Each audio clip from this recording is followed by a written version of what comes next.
انت بتعيط ليه دلوقتي؟ انت بتعيط ليه؟ بتعيط ليه؟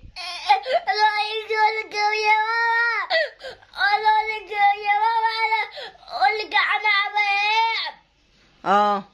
انت بتقول لي انا اقول لك يا ماما انا العب لعبه، وانا قلت لك يا عم ما تقوليش يا ماما. انت زعلان ليه؟ بتعيط دلوقتي ليه؟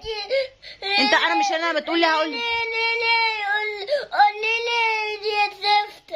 ما انت بتقول لي هقول لك يا ماما، قلت لك لا قول لي يا زفته بقى. ما انت مش بتسمع كلامي. انت بتعيط ليه بقى؟ انت بتعيط ليه دلوقتي؟ ما هو اللي مش بيسمع يعني انا امك لما انت ما تسمعش كلامي انا بقول لك هات التليفون يا اينو ما اشحنه، صح؟ انت قلت لي لا يا ماما، فانا بقول لك لا ما تقوليش يا ماما. فانت بتعيط فبقول لك لا ما تقوليش يا ماما، بقول لي يا زفته بقى. فانت زعلان ليه بقى دلوقتي؟ انت زعلان عشان هتقول لي يا زفته؟ ها؟ زعلان؟